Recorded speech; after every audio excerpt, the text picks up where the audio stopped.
स्वागत है मेरे चैनल यूपीएससी एजुकेशन में। बच्चों, जैसा कि आपको मालूम है, मैं अलंकार पढ़ा रही हूँ आपको।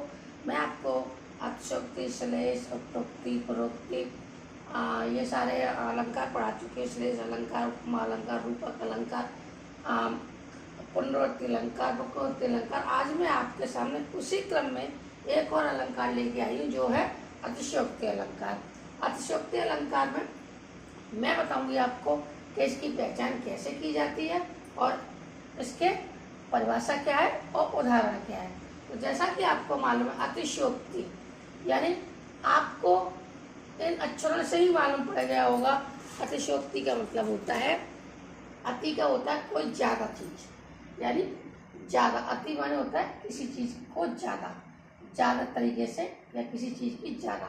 तो इसमें बस इसी से आपको पहचानना है कि आप ये कौन सा अलंकार है। जहाँ पर आपको उदाहरण में ऐसी चीजें नजर आए जो कुछ चीज बढ़ा चढ़ाकर कही जा रही है, तो आप समझ लेना ये अतिशयोक्ति अलंकार होता है। चलिए आज इसकी परिभाषा बता दूं। इसकी परिभाषा है,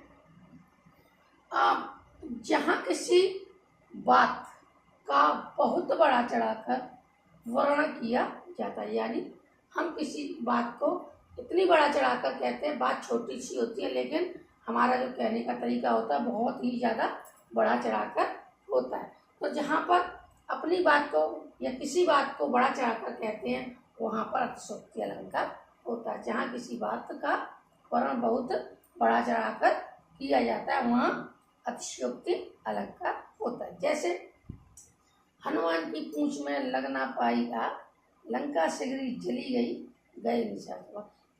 तो हनुमान की पूंछ ठीक है, लंबी थी। इसमें ये कहा गया कि एक मतलब लंका बहुत बड़ी होती है कि हनुमान की पूंछ पूरी जल नहीं पाई थी, तब तक पूरी लंका जल गई। तो ऐसा तो नहीं होता है कि पूंछ ना जल पाए लंका जल जाए। तो यही चीज है कि किसी बात को बढ़ा चढ़ाकर कहना ही अतिशयोक्ति अलंकार कहलाता है, यदि अतिशयोक्ति कहलाती है। तो अगर मेरे द्वारा दी गई जानकारी अगर आपको अच्छी लगे तो मेरे चैनल को लाइक करो, कमेंट करो, सब्सक्राइब करो। मिलते हैं एक और अलंकार के साथ। अलंकार के क्रम में एक और अलंकार के साथ मिलते हैं। थैंक यू, धन्यवाद।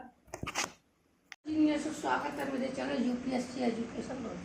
बच्चों, जैसा कि आपको मालूम है, मैं अलंकार पढ़ा रही हूँ आपको। मैं आपको अतिशयोक्ति, श्लेष, उत्तरोक्ति, परोक्ति, ये सारे अलंकार पढ़ा चुके हैं। श्लेष अलंकार, उपमा अलंकार, रूपक अलंकार, पुनरावृत्ति अलंकार, वक्रोक्ति अलंकार।